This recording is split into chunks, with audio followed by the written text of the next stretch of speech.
Okey deh. Baik.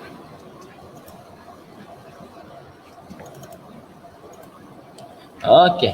So ini sebenarnya yang kita akan share. Okey, atau kita akan ceritakan. Nampak ke sini?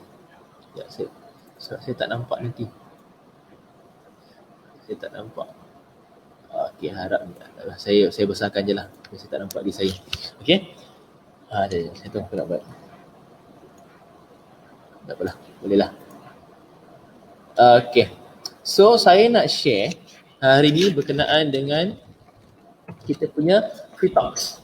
Okay. So Fitox ni adalah satu gabungan beberapa jenis herba ataupun ingredient yang kita tahu. Kat sini kita nampak lah, kita ada misai kucing, kita ada teh hitam, kita ada serai ataupun lemongrass, kita ada madu dan kita ada juga lemon dan juga stevia. So ini adalah keenam bahan ini yang kita gunakan untuk menghasilkan kita punya formulasi yang bernama Fitox. Okay, ini cetusan idea daripada kita punya CEO kita Miss Pam dan bersama dengan kita punya marketing director. Mereka berdua memikirkan cara ataupun memikirkan apa lagi selain dia nak tambah ni dekat produk DMXB yang boleh membantu Max Gabian di luar sana untuk memudahkan mereka untuk memperkenalkan produk-produk MXB yang ada macam produk Weekend, produk Rosella. Selain bergantung harap kepada gambar kafe saja, so that's why terhasilnya cetusan idea ni terhasilnya lah Fitox. Di mana kenapa, macam mana dia terhasil ataupun macam mana dia idea ni berlaku. Sebabnya kita tengok kat luar sana ramai orang, tak tahulah anda pun sekali ataupun tergolong dalam golongan ini, ramai orang di luar sana yang suka pagi-pagi tu diorang akan buat diorang punya satu minuman khas. Pagi-pagi je dekat dapur dah settle buat sarapan segala benda tu, dia pergi ambil benda campur, letak bahan A, bahan B, bahan C, lepas tu hidupkan blender, so jadilah dia punya minuman khas dia tu. Tak tahulah warna apa tu, ikut apa benda dia campur. Ikut lain orang lain dia punya itu cita rasa dia. Macam dulu ayah saya buat untuk arwah atuk, dia ada kencing manis, dia buat ramuan. Saya lupa apa gabungan dia, tapi fungsi dia untuk membantu arwah atuk saya tu punya bacaan gula tu dalam keadaan yang cantik lah. Itu dia punya aim dekat situ. Tapi masalahnya kita fikir kadang-kadang ialah kita banyak kerja nak buat kan. So kalau kita ada sesuatu benda yang mudah, kita dah tolong gabungkan segala benda yang kita rasa elok nak kita gunakan, kita jadikan satu satu produk macam Fitox ni kan, alangkah baiknya.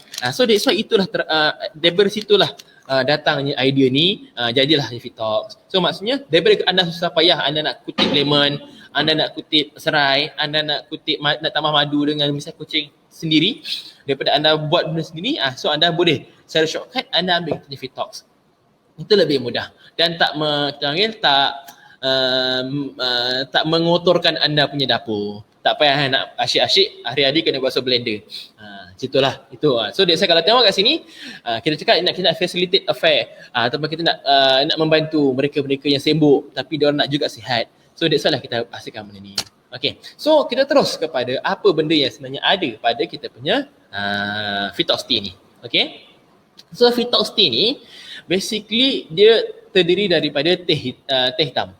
Teh ni sebenarnya banyak jenis. Kalau anda cuba Google, terlalu banyak jenis teh. Apa yang membiasakan teh-teh yang ada ni sebenarnya adalah active ingredient yang wujud pada teh itu sendiri. Maksudnya active ingredient ni dia punya antioksidan, dia punya flavonoid ataupun polyphenol, dan juga concentration of caffeine tu sendiri. So itu je perbezaan dia. Cuma dia punya fungsi dia tu lebih kurang sama je. So ikut orang lah, orang tu suka, sebabnya bila lain jenis teh, lain dia punya rasa, lain dia punya kena dengan teh sebab orang. So teh ni, black tea ni adalah salah satu teh yang bagus untuk kesihatan dan sangat mesra dengan lidah kita lah. So that's why kami pilih black tea ni. Okay, so kalau tengok dekat sini ada 1, 2, 3, 4, 5, 6. Ada 6 jenis ataupun 6 kelebihan yang saya nak tekankan lah. Secara generalnya apa kebaikan kalau kita mengamalkan black tea. Kalau kita tengok kat sini, dia adalah salah satu sumber antioksidan yang kita perlukan untuk kita gunakan setiap hari sebagai untuk meningkatkan kita punya tahap kualiti kesihatan kita. So that's why kita kena pastikan setiap hari kita ada amalkan atau kita ada ambil apa jenis source of antioksidan yang kita boleh top up masuk dalam badan kita supaya kita punya badan ni sentiasa ada benda yang boleh protect ataupun ada benda yang boleh jaga diri kita ni. Tak adalah kita ni ialah especially time sekarang, time COVID-19 yang kita panggil serba mencabar daripada segi kesihatannya, emosinya, ekonominya. So kita perlu lakukan sesuatu untuk menjaga diri kita. Kalau diri kita sakit, macam mana kita nak meneruskan kelangsungan hidup kita? Macam mana kita nak dapatkan kita punya kita nak menyara family kita? So that's why kita kena pastikan amalan kehidupan kita tu sentiasa ada ataupun kita panggil sentiasa wujudlah benda-benda yang sihat. Saya nak minta maaf sekarang saya tak boleh tengok skrin. Saya tak boleh nak tolong komen ataupun naikkan anda punya nama tu semua macam sebelum ni sebabnya saya dah pasang slide saya besar. Saya pasang slide saya kecil, nanti dia kita macam tak cantik pula sebab dah cantik. Encik Azlan tolong saya edit saya punya slide presentation ni. Saya punya awal punya slide presentation tak bercantik, tapi Encik Azlan punya creativity dia buat lagi cantik, so saya nak gunakan sebaik mungkin. Okay. So yang kedua dia membantu untuk improve kita, boost kita punya sistem jantung kita, sistem kita punya jantung punya kesihatan lah. Sebabnya bila antioksidan yang cantik ni dia mampu untuk regulate kita punya blood, ada kemungkinan untuk meregulate kita punya blood circulation kita. So dia ada possibility untuk meningkatkan tahap kesihatan kita punya jantung. Dan antioksidan juga membantu untuk mengurangkan risiko ataupun kita inflammation yang berlaku dekat kita punya saluran darah. Dan tapi yang penting saya nak tekankan kat sini adalah dekat dua poin yang seterusnya, iaitu membantu untuk membakar lemak dan juga improve kita punya sistem sistem digestion kita. Ini yang ada kaitan dengan fitox kita ni. Sebabnya fitox kita ni fokus kita adalah untuk sihat dan juga untuk membantu orang tu detox dan turunkan berat badan. So ini poin utamalah kalau anda nak share. Tapi kalau anda nak share benda lain pun tak ada masalah. Cuma rugilah sebab orang pun malas nak dengar. Dan ini saya nak share sebab saya nak bagi education pada anda. Okay? So poin yang utama yang anda patut tekankan berkaitan dengan fitox ni adalah untuk membantu membakar lemak. Macam mana black tea ataupun kopi dan yang benda ada kafein yang boleh membantu untuk bakar lemak adalah kafein dan juga antioksidan yang wujud pada tea ni. Dia boleh membantu untuk improve kita punya metabolisme badan dan juga membantu untuk improve alertness kita. So bila kita ada alertness kita in term of energy kita ada, kita boleh terus untuk melakukan aktiviti harian kita tu dengan penuh tenaga. So bila kita boleh buat aktiviti harian dengan penuh tenaga tu, dia boleh membantu kita lah untuk kita panggil untuk contohlah kalau kita exercise, dia boleh bantu kita untuk exercise dengan bersungguh-sungguh. Dengan kafein tu sendiri boleh membantu untuk increase metabolisme. So dia dengan metabolisme tu yang makin meningkat, badan kita memerlukan extra energy untuk membakar ataupun untuk digest kita punya untuk digest kita punya teh ataupun kafein. Itu yang badan kita memerlukan increase kita punya metabolisme badan. So dua point untuk kafein ni ataupun untuk teh ni yang boleh membantu untuk turunkan berat badan. Dan seterusnya kita fokus kepada improve kita punya gut punya health kita. Maksudnya macam mana dia improve kita punya digestion adalah dengan cara sebab teh ni dia ada antioksidan dengan anti-inflammation punya efek. So ada anti-inflammation punya ataupun anti-inflammatory punya efek di mana dia akan protect kita punya usus dan juga perut kita daripada keradangan ataupun serangan-serangan benda yang tak bagus lah atau benda yang kita tak nak. Maksudnya mungkin ada infection ataupun ada free radical yang akan memakan kita punya sel-sel baik yang menyebabkan kita punya sel-sel dekat perut dan kita usus akan jadi rosak. So bila ada antioksidan yang tinggi tu dia akan protect lah. So that's why bila dia dapat protect kita punya usus dan juga perut, kita dapat meningkatkan kita punya digestion punya sistem.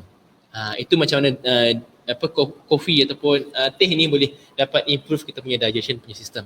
Dan seperti yang kita tahu, kafein yang terdapat pada teh ni boleh membantu untuk reduce punya cholesterol level dan juga blood sugar level. Okey, yang ini memang sinonim dengan kafein. Okey. So kalau untuk rumusan untuk black tea ni, anda fokus saja pada macam mana kafein ataupun antioksidan ni membantu untuk menurunkan berat badan dan juga macam mana antioksidan tu berfungsi untuk melindungi ataupun menjaga kita punya usus supaya usus kita tu sentiasa dalam keadaan yang baik. Sebabnya kalau kita tahu, kalau anda pernah baca, banyak penyakit tu muncul ataupun start melalui ataupun start daripada kita punya perut. Yalah, kita makan banyak, macam benda itu sumbat, yang benda yang baik ada, benda yang tak baik ada, kita sumbat saja. Tak berhenti-henti. Tak tahulah bila nak berhentinya kan. So badan kita ataupun perut kita yang terpaksa menerima. So bila perut kita ni menerima, kalau benda tu akan menyebabkan harmful ataupun benda tidak elok pada kita punya perut, dia akan mencederakan perut kita. Bila dia mencederakan perut kita, lama-lama perut kita tu dia tak sihat ataupun jadi rosak. Kita tak boleh lah perut kita tak boleh nak digest ataupun absorb makanan itu sebaik mungkin. So jadi terganggu kita punya fungsi badan. So yang kedua, yang ini berkenaan dengan misai kucing. So misai kucing ni basically sangat-sangat sinonim lah dengan orang Melayu lah especially. Okay. Kalau kita kat Asia Tenggara ni memang sangat sinonim lah, yang sangat-sangat mudah pun nak jumpa. Okay. So misai kucing ni benda yang paling, alamak sekejap, saya tak tahu, saya hide kejap boleh. Kacau. Nampak pun. So misai kucing ni benda yang paling sinonim dengan dia adalah diuretik punya efek. Diuretik punya efek ni bermaksud fungsi diuretik ni adalah fungsi di mana badan kita akan mengeluarkan air yang kita tak perlukan. Sebab memang kita tahu dalam badan kita ni 60 to 70% adalah air. Okay?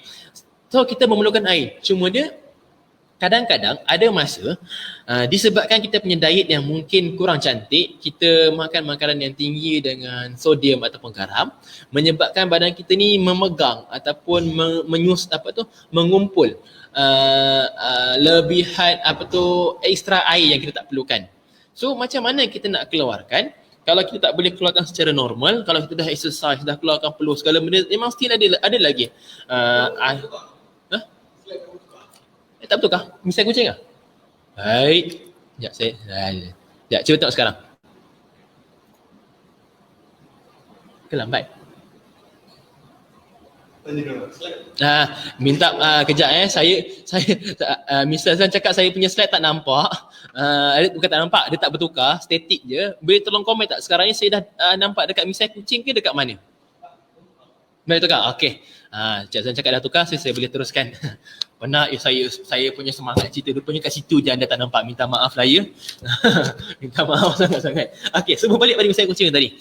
So macam mana dia boleh keluarkan air tu, kita perlukan extra effort lah. Maksudnya extra effort kita buat, kita dah exercise, dah macam-macam kita buat, tak boleh keluar juga. Sebabnya badan kita dah ada kekurangan lah, kita panggil ada benda yang mengacau badan kita daripada berfungsi dengan baik. So oleh itu kita boleh amalkan makanan-makanan atau herba yang ada fungsi diuretik macam yang kita ada sekarang ni. Okay, so bila kita amalkan, dia mampu untuk memudahkan badan kita ataupun initiate badan kita untuk mengeluarkan air yang kita tak perlukan tu. So semasa badan kita tu mengeluarkan air yang kita tak perlukan, basically dia akan keluarkan sekali kekotoran ataupun toksik dan toksik dan juga byproduct yang kita tak perlukan, macam contoh sodium tadi dan juga uric acid ataupun kolesterol kadang-kadang ada yang kita biasa accumulate dalam badan kita. So secara tak langsung dia akan bawa keluar tadi. Sebabnya bayangkan macam kita buka empangan. Yang contohlah empangan dah lama dah kan, dah kotor macam-macam. So kita buka pintu dia keluar segala benda dia keluar sekaligus. So yang empangan itu kosong, dia jadi clear lah, dia bersih lah kan. So dia just isi je air baru ataupun benda baru. Konsep dia lebih kurang sama macam itu. That's why bila something ada diuretic effect, dia boleh membantu untuk improve ataupun meningkatkan ataupun mengoptimalkan kita punya blood pressure punya bacaan lah. So saya kat sini boleh nampak point ni improve blood pressure. Sebabnya bila sodium tak banyak dan tak ada accumulation of sodium dalam badan kita, so badan kita boleh regulate blood pressure kita, dan seterusnya macam mana dia boleh improve symptom of gout ni, maksudnya sebab uric acid. Uric acid ni adalah benda yang utama ataupun penjahatnya, punca utama anda ni mengalami masalah gout dan juga anda mengalami masalah kidney stone. Kidney stone? Batu karang. Sebabnya kidney stone ni selain daripada pertumpukan ataupun kalsium yang banyak, dia juga ada kaitan juga kadang-kadang ada orang ada masalah kidney stone disebabkan ataupun batu karang ni disebabkan oleh uric acid yang tinggi. So, bila kita keluarkan uric acid ni melalui diuretic effect tu, kita kuranglah risiko untuk ada masalah kena serangan gout bagi orang yang ada masalah gout. Kalau orang yang tak ada gout tu tak ada masalah lah. Kita fokus especially pada mereka yang ada masalah kidney stone ataupun orang yang ada masalah gout. So kalau diorang ni ada hari tiba-tiba nak makan-makan yang dia orang rasa bisa lah bagi mereka kan, untuk orang ada gout ni ada makan-makan dia orang bisa. So diorang terfikir ni terasa nak makan kambing, lama sangat tak makan kambing ni, tapi risau sekejap lagi kan kena gout, aku tak boleh nak berjalan, sembahyang pun payah macam mana ni. Boleh cuba sebenarnya ambil minuman atau bahan-bahan herba-herba yang mengandungi diuretic effect. Dia akan membantu untuk mengurangkan lah. Walau tak banyak, sikit pun okey lah. Sebab kalau sekali kena serangan gout ni, Masya Allah, sakit dia tak boleh buat bincang. Sampai ada orang kadang tak boleh nak, tak boleh nak drive. Tanyalah siapa-siapa yang ada masalah gout ni. Diorang sendiri boleh ceritakan pengalaman diorang. Benda ni memang tak selalu kena, tapi kalau dah kena, payah. Memang tak jadi kerja. Memang terpaksa ambil MC lah kiranya. Sama juga macam contoh orang ada masalah kidney stone atau batu karang ni sendiri. Sebabnya kalau orang ada masalah batu karang ni, kalau dia di peringkat awal yang doktor cakap, anda punya batu karang saiz kecil, tak apa, tak ada masalah, boleh dikeluarkan secara normal. Maksudnya mungkin tak ada accumulation ataupun macam cakap masih kecil ni, kita boleh monitor lagi, tengok mungkin lagi hilang, tapi kita boleh sarankan mereka ambil Vitox ni supaya kebarangkalian badan mereka tu untuk accumulate uric acid ataupun benda-benda yang menyebabkan batu karang tu terbentuk ataupun terhasil berkurangan. Sebabnya kita sentiasa flush out air yang tak sepatutnya kita simpan, lebihan air yang kita ada amount of air yang kita perlukan dan ada yang kita tak perlukan. So that's why kita perlu kita perlu pastikan kita punya badan boleh keluarkan air secara natural lah. Okay, so itu pentingnya, ataupun itu macam mana kita punya misal coaching ni membantulah untuk orang yang ada gout dengan ada orang ada kidney stone. Tapi kalau untuk orang yang macam mana kita nak kaitkan dengan orang yang nak turunkan berat badan, kita bagi tahu je diuretic effect ni membantu untuk orang tu kurangkan kegemukan air. Ayat mudah lah orang faham. Satu lagi, ini yang penting, bagi mereka yang ada masalah gastric issue, perut sensitif, kadang-kadang dia selalu rasa memang kerap kena lah doktor cakap awak ni selalu ada stomach ulcer. So macam mana dia nak lindungi perut dia orang tu selalu daripada luka? Dia orang boleh amalkan misai kucing dengan sterile. Lepas saya terang pasal sterile pula. Misai kucing ni sangat-sangat bagus untuk mengurangkan risiko stomach ulcer tu sendiri. So maksudnya luka dekat perut lah. Macam mana ulcer dekat kita punya lidah ni, kita dekat bibir ni, dia punya perit dia macam mana. Anda bayangkan kalau kat perut anda tu, dalam perut anda tu ataupun usus berlaku situasi yang sama. Tak ke payah kalau contoh tiba-tiba ada satu part dalam perut kita ataupun kita punya usus tu, dia ada masalah, tiba lubang ataupun ada ulcer. So kita tak boleh absorb makanan kat situ. So nanti dia terpaksa bypass tempat tu, tempat lain dia absorb benda lain.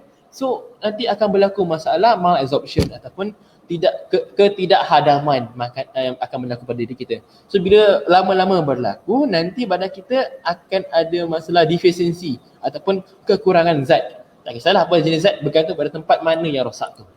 So bila benda tu berlaku, nanti kan badan kita jadilah banyak penyakit lain.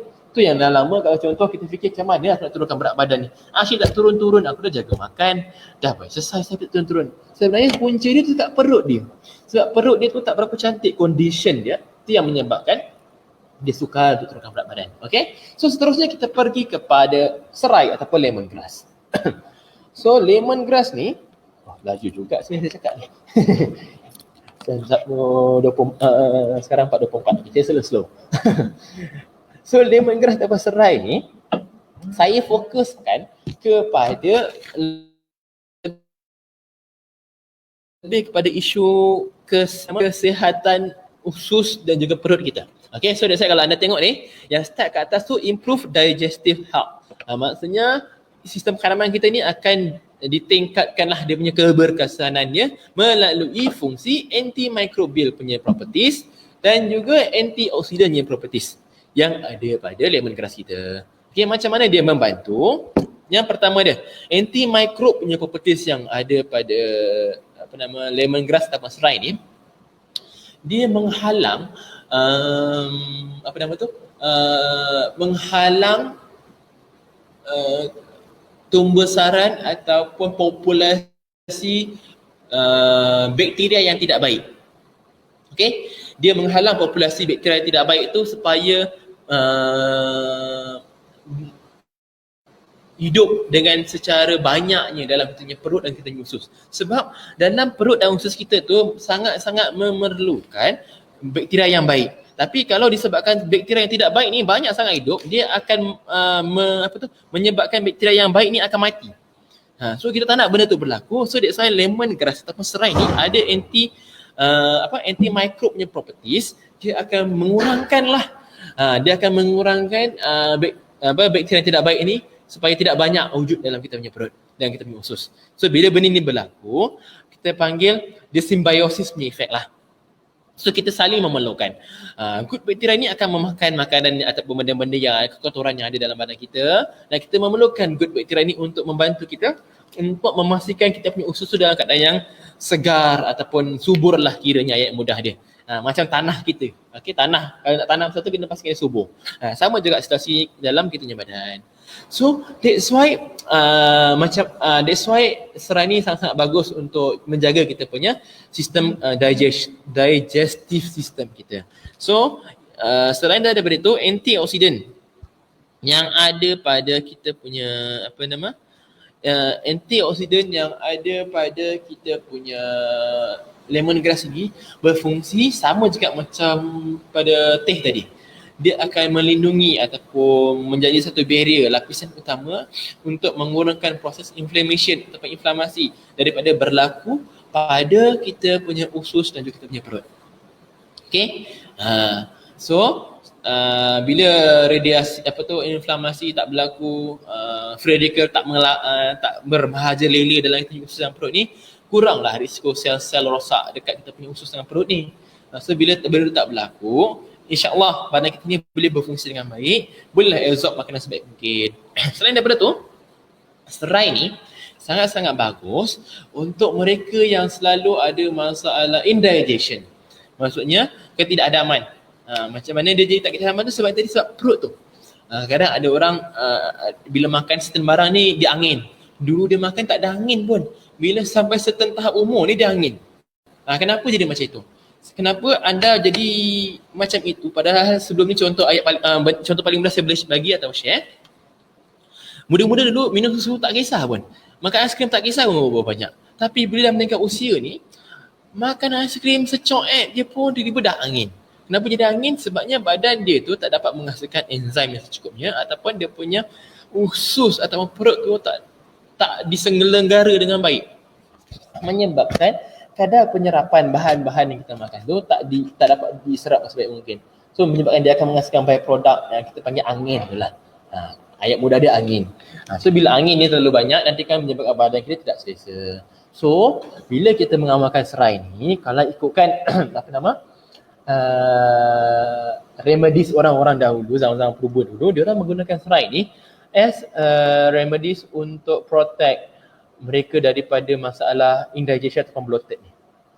Zaman dulu dah guna. So that's why sekarang ni kita gunakan juga ilmu zaman dahulu tu memang dah dah disokong ataupun dah didukung dengan scientific proven, kita gunakanlah untuk melindungi kita punya perut. So that's why kalau tengok kita ni orang Melayu, orang Asia, Thailand ke apa, tengok cara pemakanan kita banyak menggunakan serai ini sebab bagusnya untuk kita punya kesihatan badan kita. Tapi anda kena ingat, sebab memang penting tau kita nak jaga kita punya perut ni. Sebab kalau perut ni tak dijaga dengan hidup, macam-macam penyakit datang. Kalau contoh pasal colorectal cancer. Kalau anda perasan saya punya sharing pagi tadi ada kaitan dengan colorectal cancer. Yang ini memang salah satu kanser yang apa nama kita panggil, yang sentiasa menghantui kaum wanita dan juga kaum lelaki. Okey. Punca dia kadang-kadang yang utama ni sebab kita punya gaya hidup lah. Corak makanan kita mungkin di awal-awal masa kita muda suka makan makanan yang pedas, suka makan makanan yang berproses, yang kita tak tahu berapa lama dia mencederakan kita punya usus ataupun perut, dan bila sampai satu tahap tiba-tiba dia muncul. Biasanya colorectal cancer ni muncul ataupun terhasil dia start pada umur 50 tahun ke atas lah. Okay? Benda ni biasa. Untuk 5 tahun ke atas tu kita punya risiko untuk kena colorectal cancer sangat tinggi.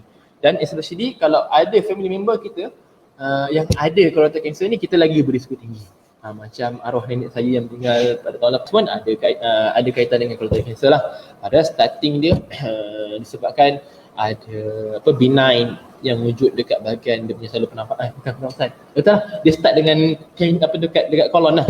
So dia merebak terus pergi spread cepatnya pergi dekat paru-paru dan segala benda. Tapi starting dia pointnya dekat dia punya kolon ataupun dia punya usus lah, hayat mudah dia. Kan kolon ni especially kat ujung, kat rectum, kat bahagian ujung tempat kita memegang feces lah. Kolon tu tengah-tengah yang besar sikit. So penting, sangat-sangat penting. Kenapa kita perlu jaga kita punya sistem penghadaman kita. Anda tak nampak sekarang sebabnya benda ni dia berlaku secara senyap. Dia lebih kurang je sama macam fatty liver ataupun sebenarnya fatty liver apa saya tak pasti, tapi memang fatty liver ataupun lemak yang bertumpul dekat perut lah terlalu banyak, dekat punya hati terlalu banyak, ni pun terjadi secara senyap. So anda tak boleh nampak dah 5 tahun 10 tahun sekarang, dia mungkin ke depan lagi baru akan nampak.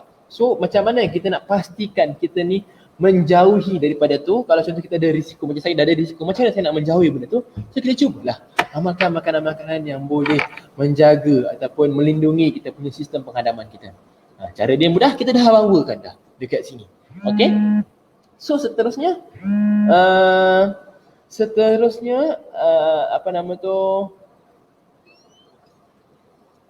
serai ni sangat-sangat bagus untuk digunakan untuk orang ada masalah gastrik juga, ataupun selalu kena gastrik ataupun ada selalu gastrik ulcer.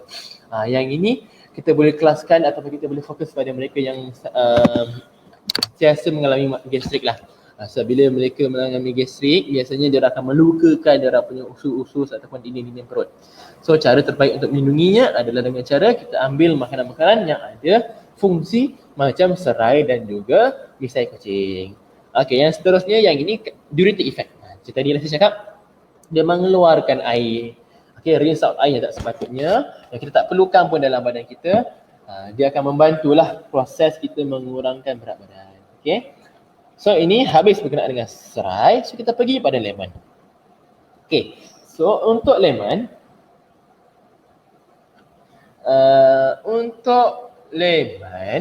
dia sebenarnya macam mana signifikan lemon ni boleh membantu kita turun berat badan.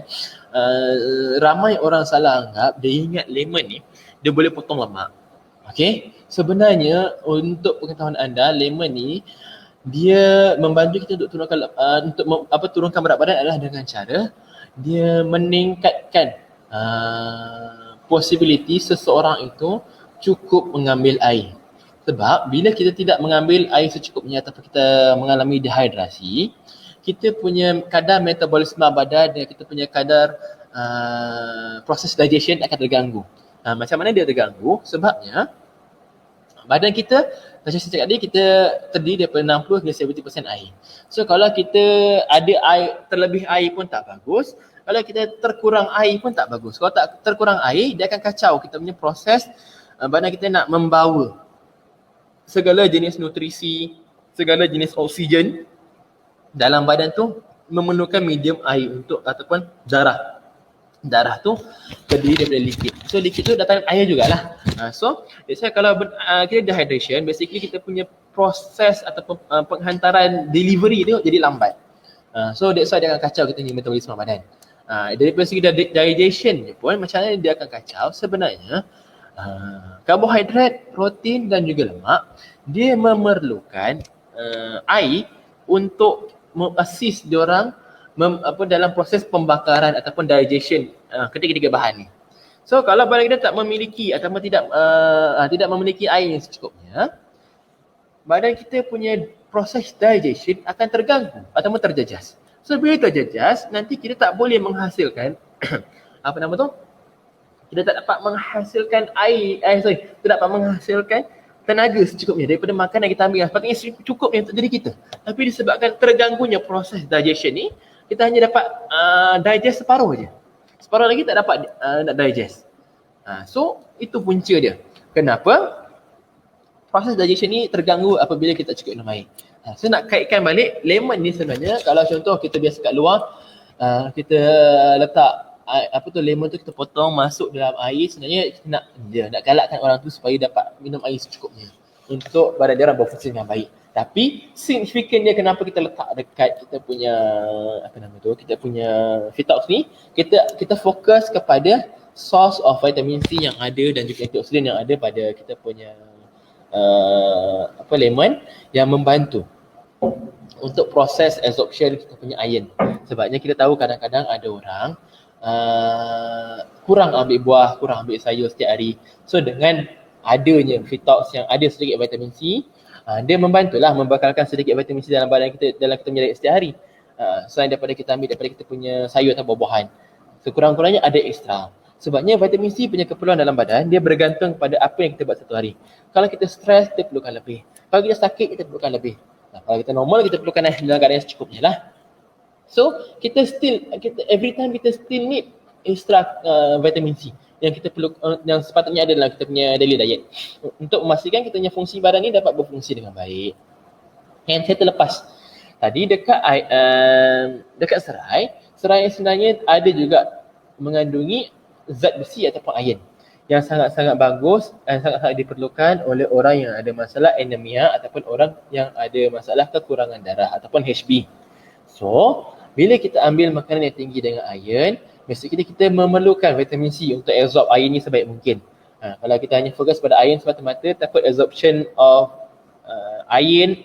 kita ambil iron semata-mata, tak ada vitamin C, takut absorption of iron atau zat besi ni dia terganggu. So that's why kita gabungkan dua benda ni yang ada tinggi dengan zat besi dan juga iron untuk membantu bagi mereka yang ada masalah anemia, sekurang-kurangnya adalah sedikit bantuan daripada sini. Walau tak banyak, sedikit pun ada. Itu fungsi dia, okey? So seterusnya kita fokus pada stevia. Stevia ini adalah satu alternatif. Dia slow kat sini agaknya. Kejap slide dia slow. So saya kena buka satu-satu agaknya. Kalau macam tu saya buka macam inilah. Nampak tak? Kejap Okay, harapnya nampak yang stevia sekarang ni.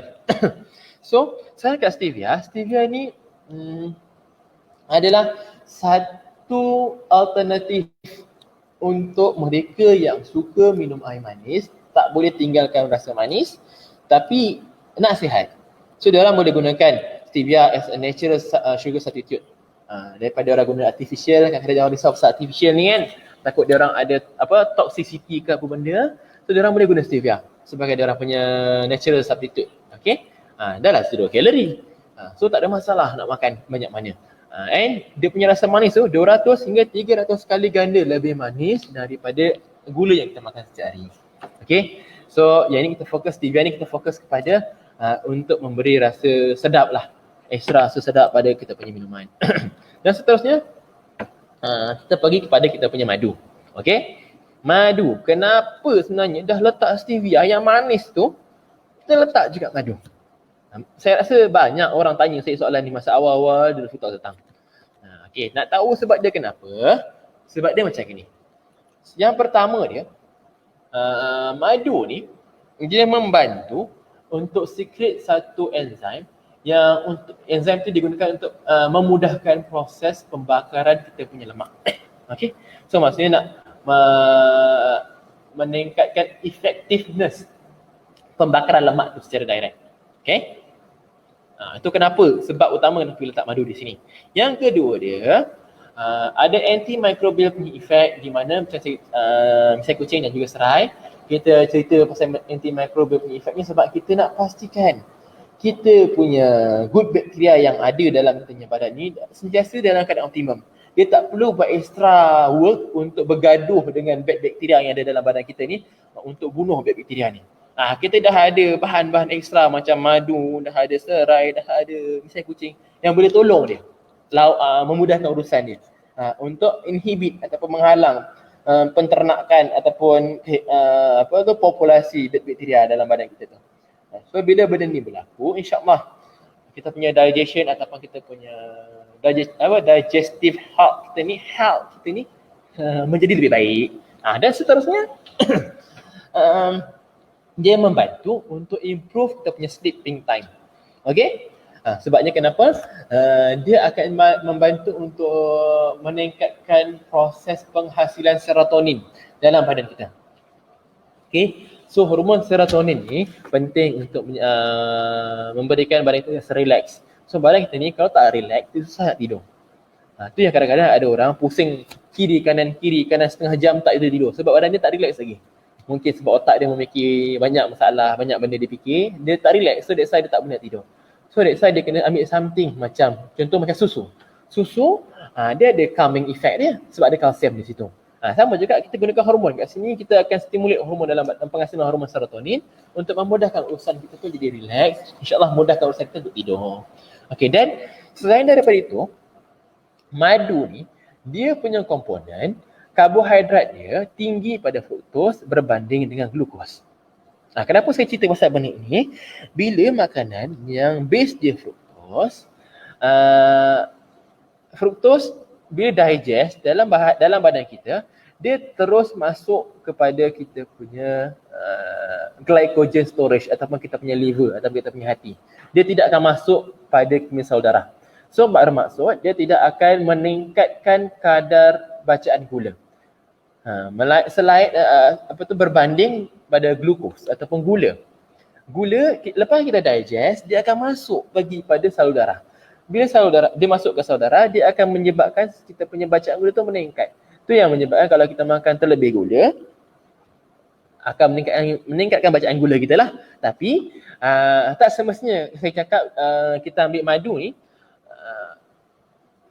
tak akan efek pada gula, dia baik. Tapi sebenarnya kalau anda tengok, anda perasan, ramai orang sarankan ambil gula ni secara berpada-pada. Jangan ambil terlalu banyak. Sebabnya kenapa? Kalau kita ambil madu terlalu banyak, dia akan simpan direct terus pada glycogen storage ataupun dia simpan pada kita punya hati. Maksudnya kalau terlalu banyak tak digunakan, dia akan glycogen storage itu akan di-convert ataupun ditukarkan kepada lemak ringkas. So bila lemak ringkas ni terlalu banyak, dan kita pun makan juga makanan-makanan karbohidrat yang terlalu banyak, dia akan merisikokan kita kena fatty liver. So that's why kita dah formulasikan siap-siap dah. Letak sedikit madu di sini supaya orang di luar sana tu dapat mengawal dia punya intake madu. Sebab kalau ambil tuang madu sendiri kadang-kadang ala gatal tangan, tak cukup lah, satu ni macam sikit je tengok sudu ni aku letak. Satu lagi lah. Kalau yang ini tak boleh lah, dah tak potong satu sesi, cukup lah satu sesi je. Contoh. So kurang-kurang kita dapat restrict kita punya habit ni dan kita tak boleh nak kalah. Susah kita nak menang kan. So kita bantu anda dengan cara yang mudah. Cara dia macam gini. Kita dah formulasikan siap-siap awal-awal kita formulasikan buat kita punya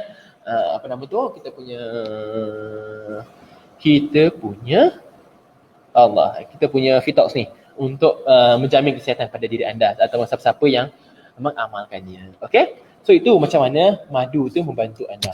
Okay. So slide yang last ni saya fokuskan kepada siapa sebenarnya anda perlu share. Sekejap, saya takut benda ni tak nampak. Saya buka secara manual sini. Saya share kepada siapa sebenarnya anda perlu terangkan ataupun beritahu ataupun share berkenaan dengan Fitox ni. Yang pertama dia, anda boleh terangkan ataupun ceritakan kepada mereka-mereka yang ada selalu makan dia rasa bloated ataupun kembung perut. Makan dia rasa tak sedap perut. Makan dia perut memulas sebagai contoh. Ni bermaksud perut dia sensitif ataupun dia ada masalah digestive issue. So, kita tak tahu apa punca dia.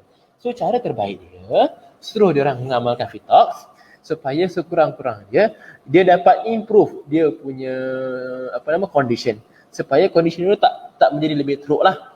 Kalau tak, nanti kan kita tak tahu kan condition perut ni macam mana. Tiba-tiba kita tekan, kita bagi pressure kat situ, lama-lama nanti kan perut dia rosak. Bila jadi rosak, habis. Jadi colorectal cancer pula, jadi yang isu besar.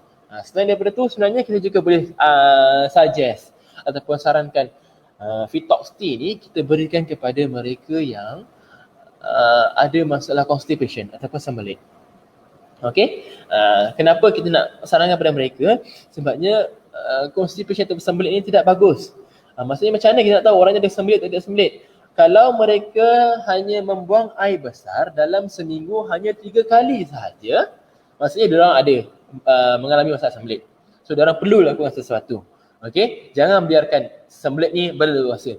Nanti kan orang tu jadi sakit. Okey, sebab banyak toksik terkumpul dalam badan. So bila dia orang mengamalkan Fitox ni, insya-Allah dia akan memudahkan proses nak pergi tandas. So bila benda tu berlaku, tak adalah kita accumulate toksik ni terlalu banyak dalam badan kita. Okay, so seterusnya Fitox ni memang sangat-sangat sesuai untuk kita berikan kepada mereka yang memang berniat untuk turunkan berat badan. Asyik berniat je tapi tak dapat result. So kita bantulah mereka. Ya, mungkin sebabnya bukan sebab dia orang dah tak jaga makan dah, exercise dah, tapi dia tak tahu apa punca dia yang lain kan. Kadang mungkin sebab dia punya sistem penghadapan tu tak cantik. So saya boleh tolong dengan cara ni. InsyaAllah dia akan nampak result dia secara berkala, bergantung pada macam mana ataupun cara pengambilan mereka. Okay, so yang seterusnya kita boleh sarankan Fitox ni kepada mereka-mereka yang sangat-sangat suka minum air manis. Okay, sebabnya kenapa? Dia dah sediakan stevia dan memang rasa manisnya 200 hingga 300 kali ganda daripada gula biasa. So insyaAllah manis tu takkan kurang lah. Maksud rasa manis tu insyaAllah ada. Tambah sikit dengan madu punya manis tu dah ada 2. So dia ada. Manis tu jangan risau. Orang tak ada masalah pun. So dia juga sesuai untuk mereka yang nak turunkan bacaan gula ataupun nak kontrol dia orangnya blood sugar level. Macam mana dia dapat kontrol? Sebabnya kita dah tak ada manis yang datang daripada gula ataupun glukos, sudah tak ada. Yang saya cakap awal tadi, benda yang ada ni adalah fructose. Fructose bila digest dia masuk kepada kita punya liver ataupun hati. Dia tak masuk direct pada kita punya saudara yang menyebabkan kita punya increase in kita punya glucose spike. So that's why dia sesuai untuk mereka yang ada kencing manis. So ini basically 4 atau basically 5 lah kategori yang saya share berkenaan dengan kepada siapa sebenarnya anda boleh share ataupun target group mana yang anda boleh share yang nak menggunakan Fitox ni. Okay, so sekarang saya nak buka peluang saya nak buka buka ruangan share atau soalan kepada anda semua untuk bertanya apa soalan, sebabnya ini first time saya buat berkenaan dengan Fitox. Setelah berapa kurun Fitox ni datang kat sini kan. Ya, so saya nak tengok. Sebab tadi saya tak boleh baca kan. Saya scroll sebentar ya. Yati okey, kejap ni soalan pertama. Kenapa saya tak ada pula nak berak lepas tu cepat lapar je? Okey. Macam saya cakap, Fitox ni dia punya fungsi dia punya efek berbeza-beza ikut orang.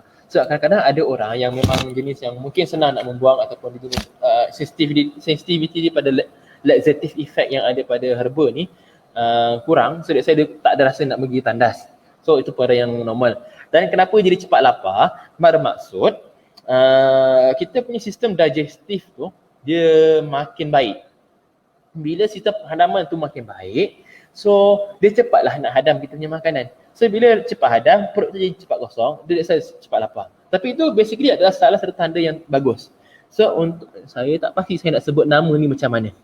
Ni Ceria FM DJ. Saya rasa ni semalam Tuan Razak punya sahabat ni, siapa saya lupa, Yusri ke apa nama dia. Saya tak cakap salah. Saya minta maaf kalau salah nama dia tuan.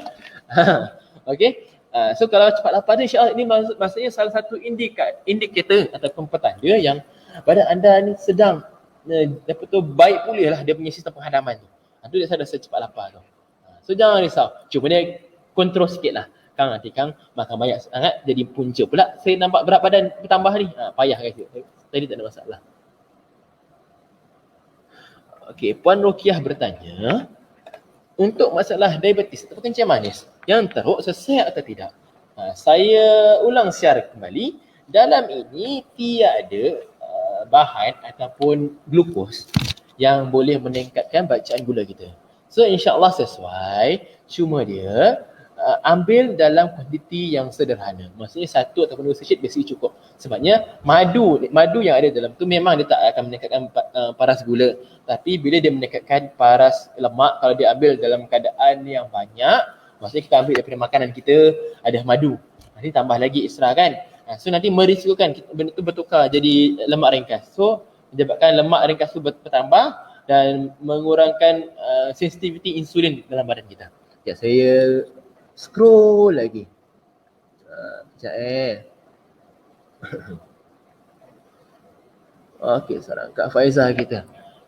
Ada memang perut jadi sebu dan banyak angin. Macam mana tu? Okey, yang ini kenapa dia berlaku jadi macam ni? Takut dia badan dia baru nak mula apa kita panggil, nak adapt dengan good bacteria yang banyak. Sebab bila contoh kita mengamalkan probiotik lah contoh, probiotik atau Yakult lah sebagai contoh. Kalau kita sumbat good bacteria ni dalam satu jumlah yang banyak, secara banyak, ada kemungkinan bagi mereka yang tak biasa, dia akan menghasilkan, sebab good bacteria ni dia akan menghasilkan gas. So bila dia terlalu banyak, dia akan menghasilkan gas dan menyebabkan kita rasa jadi sebu atau banyak angin. So maksudnya kalau benda ni berlaku pada sahabat yang Kak Faizah yang mengamalkannya, maksudnya Fitox ni serai, madu dan juga misai kucing, dia dah merencatkan tumbesaran bad bakteria ataupun bakteria yang tidak baik yang ada dalam kita punya perut. So dia banyakkan lagi kita punya good bakteria, mungkin daripada kita punya makanan ataupun memang daripada surrounding yang ada. So dia saja dia jadi berangin sikit. Tapi jangan risau, dia insya-Allah dia tak lama. Lama-lama dia akan adapt sebab dia tak biasa kan. Saya tengok lagi. Okey, saya rasa macam yang ini saya dah jawab tadi. Ini saya dah jawab tadi kan. So insya-Allah harapnya menjawab kak. Apa dia? Yang ni saya tak boleh ambil sampai 6 pukul 5. Saya pukul 5 saya dengan Cik Azlan cari tidur kat sini sampai esok pagi. So saya kalau tengok dekat soalan-soalan yang ada ni, saya nampak 3 je. Okey, saya ada satu soalan ni soalan cara nak ambil lah. Sedap minum panas atau sejuk? Ikut pengalaman kami di sini, kebanyakannya suka minum sejuk daripada panas. Tapi ikut pada kita punya selera lah. Ikut pada kita punya selera, kalau anda rasa suka panas, ambillah panas. Tapi ikut pengalaman kami, memang sejuk lagi sedap lah. Ni stem baru beri pada kami. Stok yang ada sikit ni, kami baru dapat. Tengok, kami kat sini pun payah nak dapat. So kami minta maaf lah ya, bukan sebab kami stok tak banyak, bukan sebab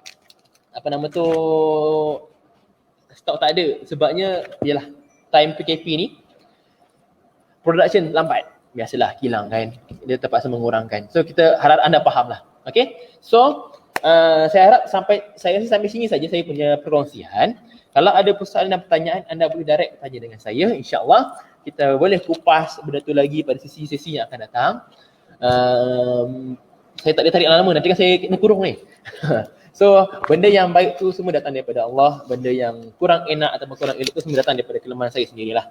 Daripada saya punya olahan atau cara saya menyampaikan. So harapnya input yang saya cerita pada petang ini memberi manfaat kepada anda semua dan memudahkan anda untuk buat sharing kepada orang di luar sana.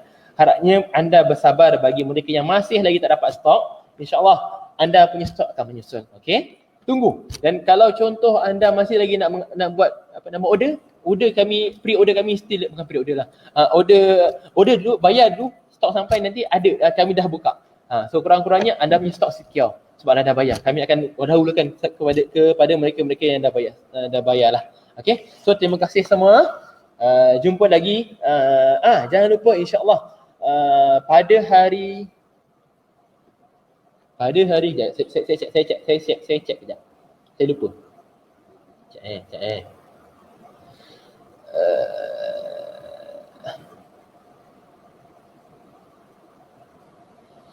Okey, pada hari 23 apa? Hari Rabu. Kita akan adakan satu forum. Okey, masa tu kejap lagi sebabnya saya bercerita dengan panel-panel yang ada ni, kami buat hari Rabu tengah hari. Tapi tak maknanya saya betulkan, saya confirmkan balik, nanti saya akan post dia punya dia punya banner lah ataupun dia punya poster. Okey. So insya-Allah hari Rabu ni kita ada satu forum khas yang sangat-sangat menarik, dan panel-panel ni sangat menarik. So tunggu dan kita meramaikan sesi live tersebut. Okey. So terima kasih semua. Selamat petang. Assalamualaikum.